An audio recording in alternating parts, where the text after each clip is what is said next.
평당 1억 그때 가서 집을 살 수 있을까요? 몇천 몇억 단위로 이제 버시니까 이게 틀린 말이 아니냐? 이것도 다르지 않습니다. 내가 과연 지금 월 300만 원을 벌고 있는데 30억 이상의 부자가 될 수 있을까?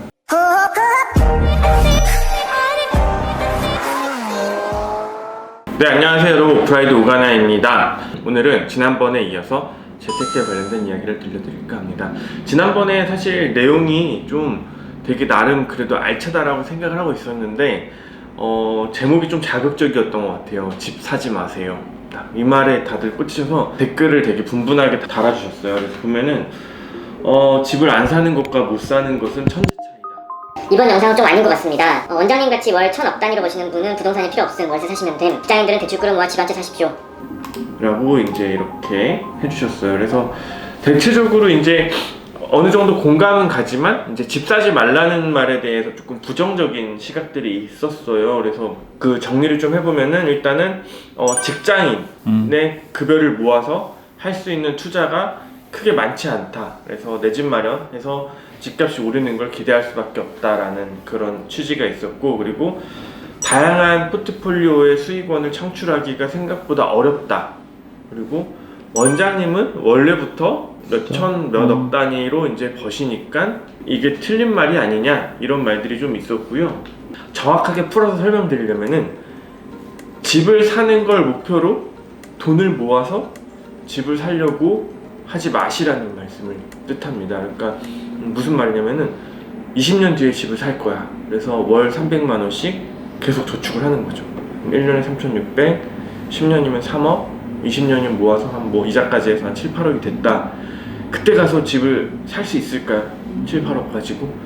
돈을 모아서 집을 사는 거는 사실상 저는 거의 힘들다고 봐요. 물론 이제 서울 기준, 서울, 강남 좀 약간 핫한 플레이스 기준을 말씀드리는 겁니다. 물론 지방은 상대적으로 좀 집값이 저렴하기 때문에 금방 모아서 살 수가 있겠죠. 또 대출도 또 잘 나오고. 근데 지금 서울 집값은 미친 듯이 올라가고 있어요. 미친 듯이 올라가고 있고, 투기 과열지구로 묶여서 대출이 40%밖에 나오지 않아요. 이를테면은 반포에 있는 아크로 리버파크 같은 경우에는 평당 1억을 달성했습니다. 매매가 기준으로. 그러면은 30평이면 여러분 30억이에요. 월급 받아서 30억짜리 집을 살 수 있을까요? 대출 40%가 나온다고 치면은 18억 원을 치러야 되고, 뭐 세금에 뭐 등등등등 하면은 힘들겠죠. 그래서 제 말은 월급이나 어떤 특정한 곳에서 나오는 소득 가지고 집을 사려고 하지 말고 이 소득을 늘리다 보면은 집은 따라오게 돼 있다 라는 말씀을 드리려고 하는 겁니다. 월세를 살아라 이런 말도 아니에요. 제 말은 이런 말도 아닙니다. 그래서 소득을 늘려서 집 사는 걸 목표가 아닌 과정으로 만들라라는 뜻을 드리고 싶었던 겁니다. 그래서 그게 바로 제가 조금 전달하려는 가장 큰 중요한 의미였어요. 그래서 다양한 포트폴리오의 수익원을 창출하기가 생각보다 어렵다. 그렇다면 어떻게 추가 수익을 올릴 수 있을까? 나는 도저히 생각해도 모르겠다 라고 하시는 분들은 일단은 세상에 좀 관심을 기울여야 될 것 같아요. 내가 잘 모르는 분야, 다른 사람들은 어떻게 돈을 벌고 있을까? 여기에 이제 멘토가 필요하죠. 멘토가 필요하고, 저 역시 다양한 일들을 하시는 멘토들이 있었던 것 같아요. 그러니까 뭐 저에게 뭘 가르쳐 주세요 이렇게 한 적은 없어요. 그냥 그들과 만나서 식사를 하고 이야기를 하고 대화를 나누다 보면은 보는 관점이 조금 달라지는 것 같아요. 시각도 좀 달라지고. 그래서 주변에 꼭 본인보다 돈이 많은 사람을 만나라. 되게 속물적이다. 그렇죠. 이렇게 보면 경험이 많은 사람?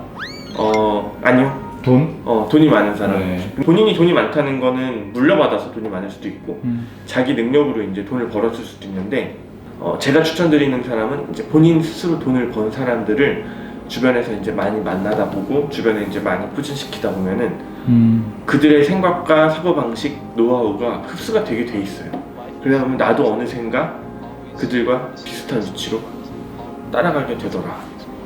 이게 이제 제가 생각하는 가장 현실적인 방법이에요. 원장님은 원래부터 수천 수억 원을 버셨으니 저희와 다를 것이다 라고 했는데, 여러분 저도 다르지 않습니다. 그래서 이 부분에 대해서 좀 설명을 드릴 텐데요. 나는 뭘 해도 잘 안 돼. 지금 내가 하고 있는 뭐 이를테면 내가 받고 있는 급여 혹은 내가 받고 있는 어떤 내가 다니고 있는 직장 이거는 나에게 있어서 최선이야 라고 생각을 하시는 분들은 항상 그 자리에 머물러 있을 수밖에 없어요. 항상 그 자리에 머물러 있을 수밖에 없어요.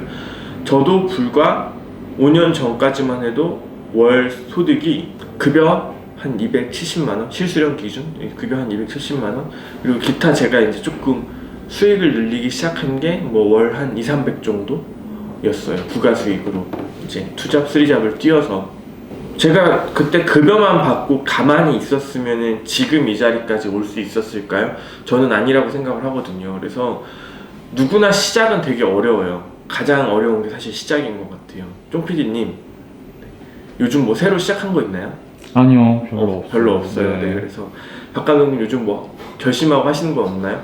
없나요? 네. 그래서 그 지금 이제 이 영상을 보시는 분들은 꼭 그 수익을 늘리는 방법이 아니더라도 뭔가 하나씩 해보시기를 권해드려요. 뭔가 하나씩 내가 마음을 먹고 하루에 10분이면 10분, 30분이면 30분 이렇게 투자를 해서 내가 뭔가를 하나씩 시작을 해 나가면은 바뀝니다, 사람은. 그리고 그 바뀔 수 있다는 걸 믿어야 돼요. 긍정. 이 믿음이 없으면은 아무것도 되지 않아요. 그 KB에서 조사한 그 내용이 있었어요. 그래서 대한민국의 어떤 이제 부자들 얼마 기준일 것 같으세요? 자산, 그쵸? 10억. 박 감독님 10억. 20억이라고 하는데 대한민국 부자의 기준은 현재 기준으로는 한 50억 정도라고 합니다. 이게 기준을 어떻게 잡냐에 따라 다르겠지만 부자들이 봤을 때 한 요 정도 이상이면 부자다라고 하는 게 50억 기준이었고요. 그리고 일반인들이 봤을 때 30억 이상이면 부자다라고 생각을 해서 자산의 기준이 한 30억에서 한 50억 사이인데 실제로 부동산을 끼고 있다라고 전제했을 때 금융자산은 제가 봤을 때 한 10억에서 한 15억 정도를 차지할 것 같아요.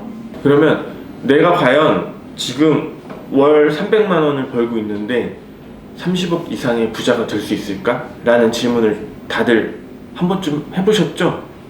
네, 저는 항상 해봤거든요. 근데 저는 누구나 그렇게 될 수 있다라고 생각을 해요. 근데 그렇게 되기 위해서는 하나씩 준비를 해나가야 돼요. 뭔가 작더라도. 그러면은 30억에서 50억 원대의 부자들은 어떻게 30억에서 50억을 모았을까 생각해보면은 예를 들어서 월 1000만 원씩 저축한다고 칠게요. 그러면은 1년이면 1억 2천이고요. 거의 30년을 저축해야 30억이 될 것 같잖아요. 근데 실제로는 그렇지가 않아요. 실제로는 대부분 가장 오래 걸린 시간은 3억에서 5억 원을 모으는 데 걸렸다고 해요. 그래서 처음 돈이 없는 상태에서 1억을 모으는 게 진짜 힘들고요. 1억에서 3억, 3억에서 5억 이때까지는 1억을 모으는 것보다 조금 더 쉽다라고 하거든요. 그래서 이게 점점 속도가 약간 이런 식으로 올라가요. 부의 속도가 이런 식으로 올라가기 때문에 원장님은 저랑 다르다 이런 말씀을 제가 봤을 때는 좀 되게 부정적인 느낌인 것 같아요. 그래서 꼭 다르지 않다라는 말씀을 저는 해드리고 싶어요. 그리고 저 역시 그렇게 따지면은 뭐 대기업의 회장님과 저는 많이 다르잖아요. 근데 저는 다르지 않다라는 마인드로 살아가고 있거든요. 참 뻔뻔하죠. 오늘 내용을 정리를 좀 하면요. 일단은 집을 사지 말라라는 의미는 집을 사기 위해서 돈을 저축하지 말라라는 의미랑 직결된다고 봅니다. 그래서 계속해서 수익 포트폴리오를 늘려나가고 시급을 늘려나가다 보면은 어느 순간 돈이 돈을 부르는 그런 시점까지 가실 거예요. 나는 그게 힘들 것 같다고요? 그거는 뭐 정말 뛰어난 사람들에게만 해당되는 이야기라고요? 전혀 그렇지 않아요. 주변을 보면은 다들 시작이 어렵지 시작하고 나서는 쭉쭉쭉쭉쭉쭉쭉 되시더라고요. 그래서 꼭 긍정적인 마음을 가지고 하나씩 차근차근 시작해서 수익을 늘려나가고 늘려나가다 보면은 어느 순간 집도 소유하고 있는 모습을 발견하실 수 있다라는 말씀을 드리고 싶었습니다. 그리고 또 하나 중요한 거는 30억에서 50억까지 어떻게 가라고 다들 궁금해 하실 텐데 이게 처음에 1억을 모으는 게 어렵고 3억에 가는 게 어렵고 5억에 가는 게 어렵지 그 이후부터는 생각보다 그 전 단계보다는 쉬워진다라는 말씀을 드리고 싶었습니다. 그러면 다음 시간에는 좀 초기 단계에서 어떻게 수익을 안전하게 늘리는지에 대해서 말씀드리도록 하겠습니다. 제일 자, 궁금한데요. 오프라이드 오가나였습니다. 감사합니다.